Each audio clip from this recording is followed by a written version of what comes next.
Well, welcome back for another edition of the Paindora Podcast. I am Melissa Cady, and I'm joined by Dr. Kevin Cuccaro, and we are going to discuss something related to, we are going through this COVID pandemic, but we want to discuss this idea or the situation of why your pain could be worse during a viral pandemic.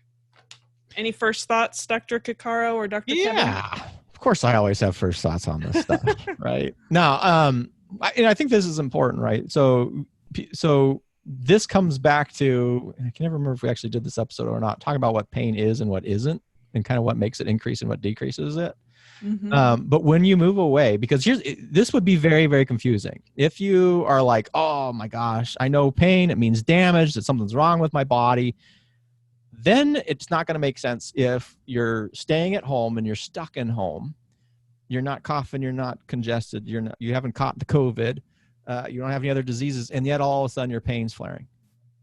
That would be very disconcerting. It wouldn't seem to make a lot of sense, because you're like, how in the world did I injure myself? Or how in the world is something wrong with my body? In that confusion then, wouldn't be shocked to see that now you're like wondering, oh my God, something must be wrong. I don't know what's wrong. Do I have to go to the hospital? I'm going to catch something because everybody knows that all this stuff is everywhere. And then it flares even more. And instead, though, if you start shifting again to this fundamental understanding of pain, when you start moving in line with what modern science shows, that pain is not about protection per se or intrinsically. Pain is about protection.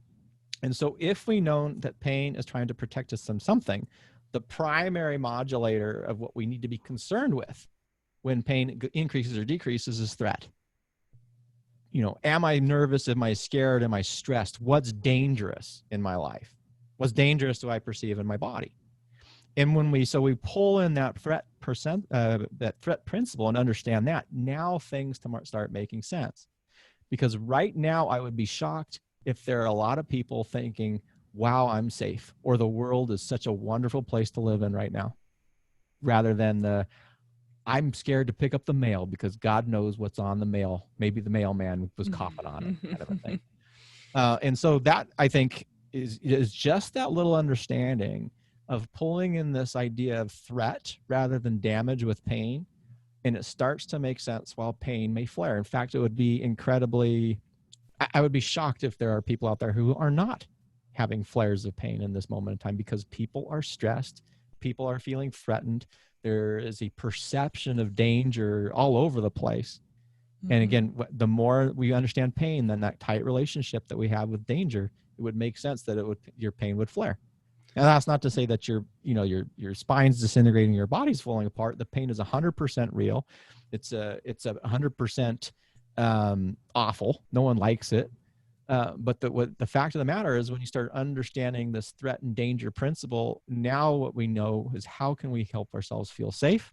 How can we redirect our attention?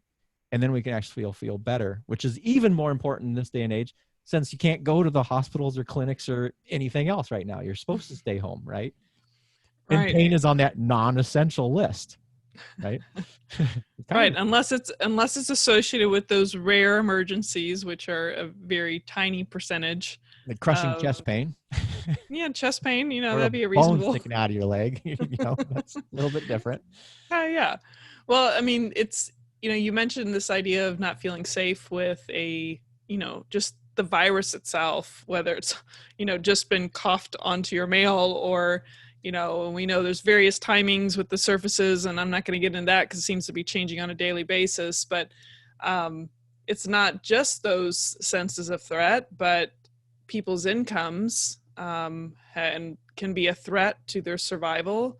There can be, in some places, people are worried about their toilet paper. So there's going to be, there's threat that they won't have anything to wipe, so to speak. But there's just this threat of a lot of things that are piling on top of each other, which can magnify exponentially people's sense of whether or not they're safe or not. And so I think, for me, I'll speak just, we talk about sleep a lot, but, last night I didn't have the best sleep because of noises and eruptions, and that can impact our immune system.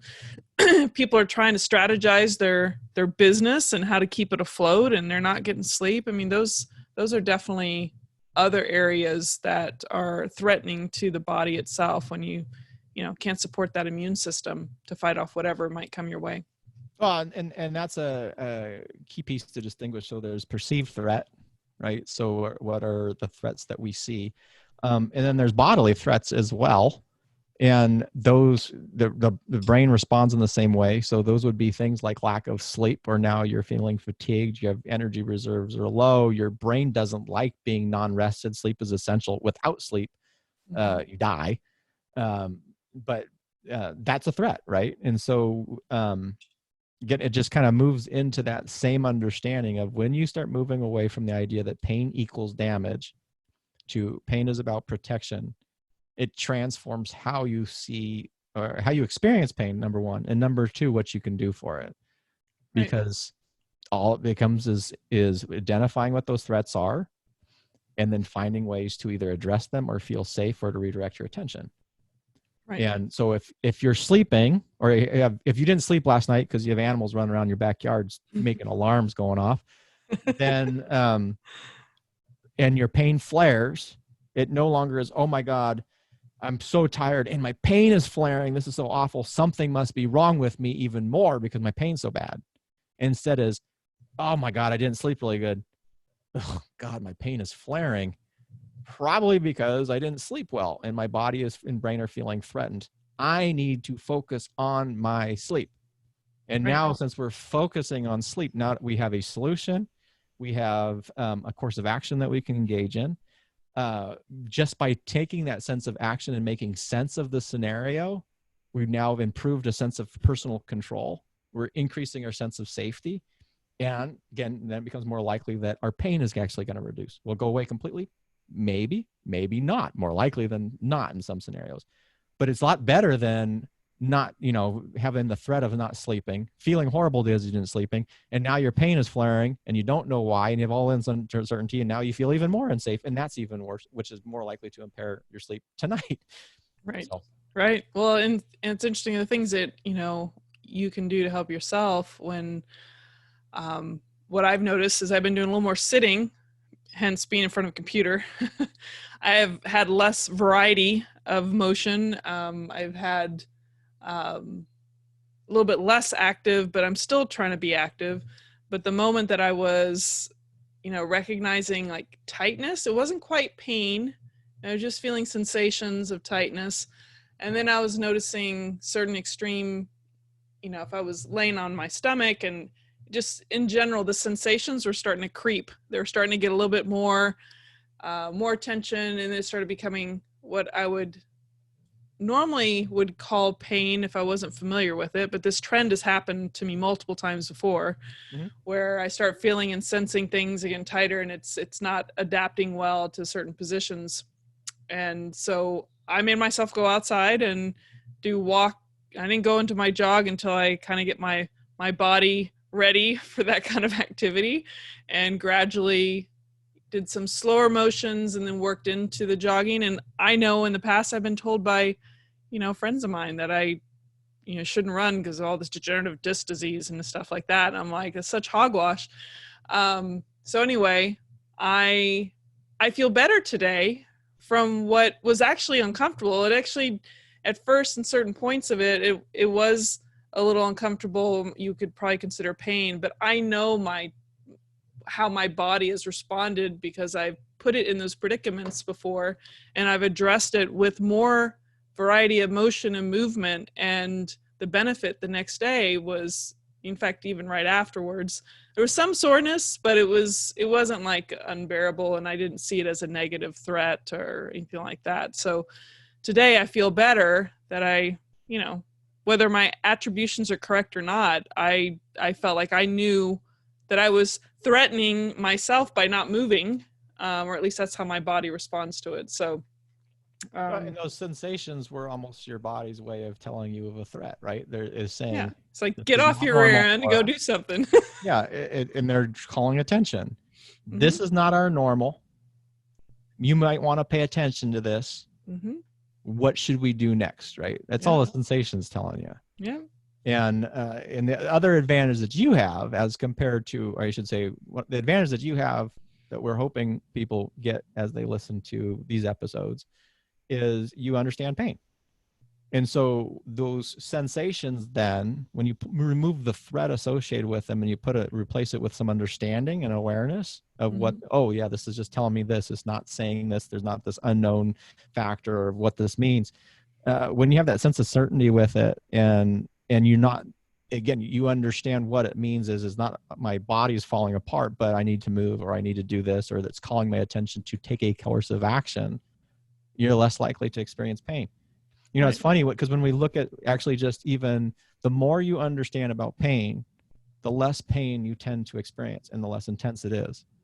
And so, yeah, absolutely. And that's great. And aren't you so blessed that your body was telling you these things? Oh, it's great. Waiting for you to, get a pressure ulcer on your butt or something like that. Yeah. I mean, there's obviously there's some people, I think there is, from my own experience, I feel like we all have various vulnerabilities.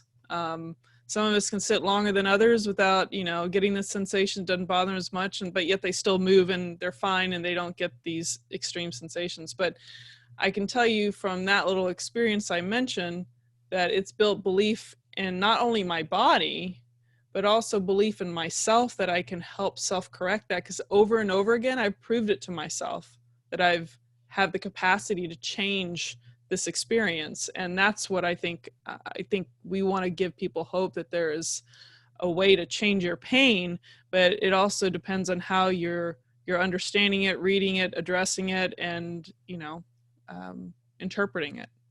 And de-threatenizing it. Yeah. And that's where it gets exciting, Yeah.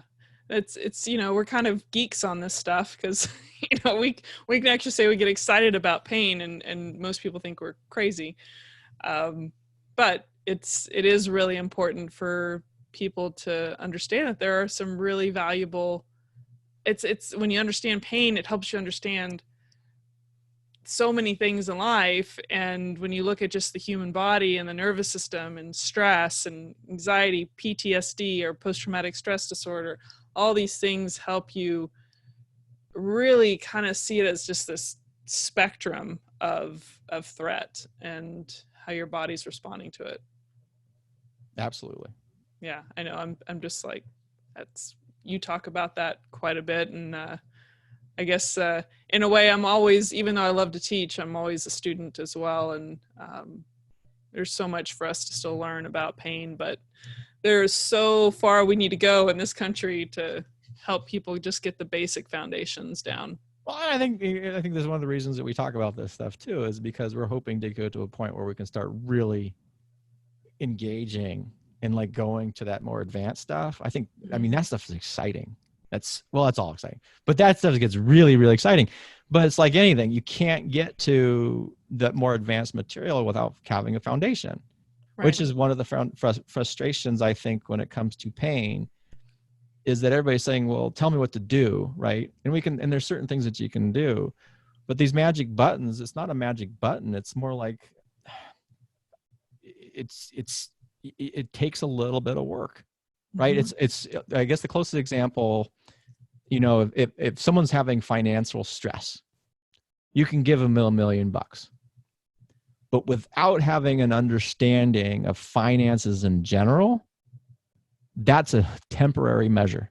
It's a short-term fix. And it actually can increase harm associated with it. Because if you look at like the lottery data, where people have been playing this game, buying lottery tickets, and then they win the lottery. And over and over and over and again, what you see is long-term, usually about 2 to 3 or 4 years, they're either bankrupt again. Yeah.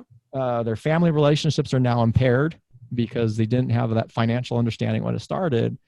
And so what sounded so good ends up to be an absolute disaster. As compared to if you understand the finances and you understand things like, savings and income and rainy day funds and, and just some really basic monetary strategies, which they don't teach it partly anymore in school. We don't teach basic functioning anymore in school. But if you had that up front, and then sure, you win the lottery, your life is going to be a whole heck of a lot better. But you Mm-hmm. have to have that information up front. And Yep. if you never win the lottery, you're still better off. Yeah. And that's what about the more you understand pain, the more you learn about it, the more you invest just a little bit of time into this stuff and some really, really basic strategies and really, really basic knowledge is like the first one we let off with, moving away from the idea that pain equals damage until pain is protection. And sometimes it's protecting you from things like a broken bone. And a lot of times it isn't, but just having those little teeny shifts will pay you dividends down the road. Whether or not $1 million drops on your lap. Yeah. Yeah. No, I think, you just made me, I had this thought about vigilance and when you talk about threat and when it comes to pain and this idea about protection. And I think vigilance is a really, good word that I think a lot of people, if they know what the word means, can understand when they see it. But I remember mentioning something to a colleague of mine and how it was describing the patient, because I sensed that they were fearful, a lot of anxiety leading up to a surgery and had a history of chronic pain. And I was trying to give this image of someone who's really hypervigilant. And they kind of stopped in their tracks and they said, wow, that's like a really good word for it. Because the way you're trained, you're not thinking hypervigilance and all this stuff. It's more like, okay, they're anxious and, or they're crazy or whatever it is. But when you just give this just general statement that this person is being hypervigilant, I mean, they could have multiple diagnoses off that if you really wanted to. But in essence, you just, this person doesn't feel safe. They need someone to make them feel safe. And so it was just interesting to see someone kind of like the light bulb went on. Like they realized, well, that's a really good way to describe somebody like that versus the way we traditionally just deal with people with these diagnoses and being annoyed by them or whatever.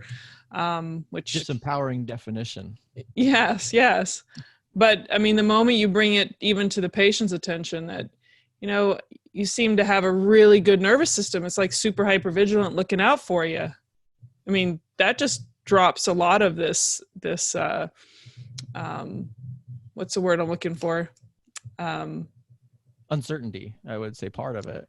Uncertainty and just the stigma. And the stigma. That people might feel because of the other diagnoses that they were labeled with.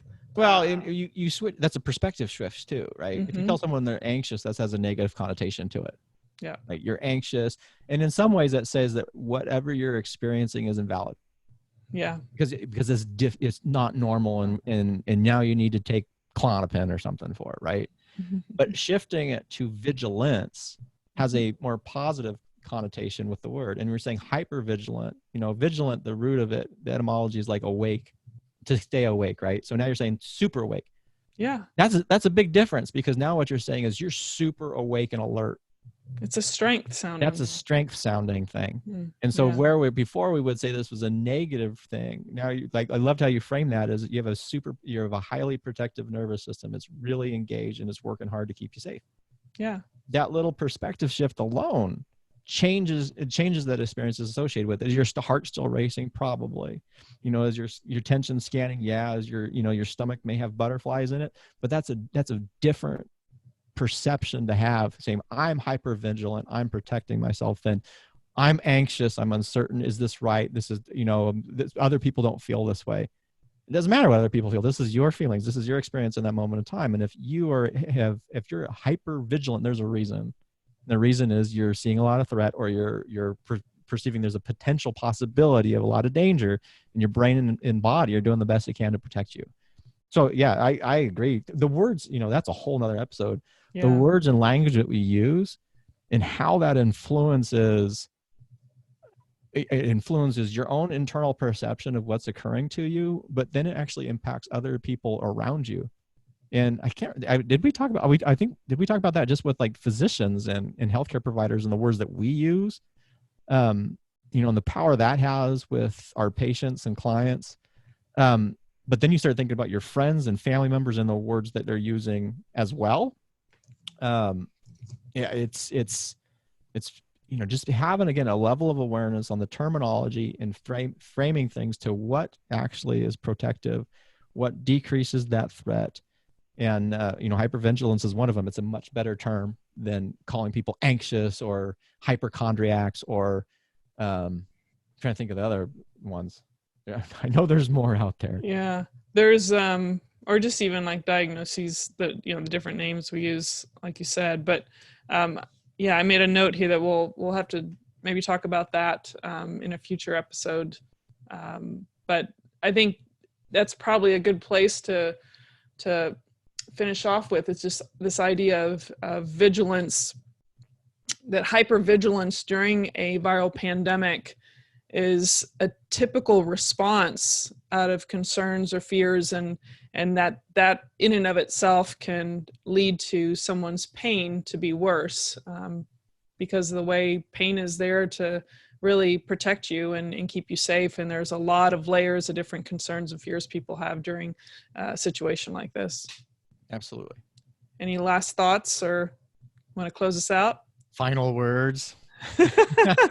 Like cough from the universe in your background. Yes, before I disappear. Before you disappear again. I think that's good, and I want to encourage people is in that kind of scenario, when you're in a viral pandemic, when we have all this threat around us, vigilance is actually a good thing to do. To be vigilant makes sense. Hyper vigilant, we're probably pushing in the thresholds of maybe we're being a little too much, but it's still protective. But just again, pulling that idea of threat and perception of threat and hypervigilance, and then why or why not your pain may be flaring right now, hopefully provides some sense and certainty and a sense of safety as well. So it's still trying to do the thing it wants to do. It's trying to keep you safe. It's just maybe doing it in ways that are not the most pleasant in some scenarios. Thanks for joining us again to another episode of the Paindora Podcast. And until next time, I'm Dr. Kevin. I'm Dr. Cady. And until next time, stay well.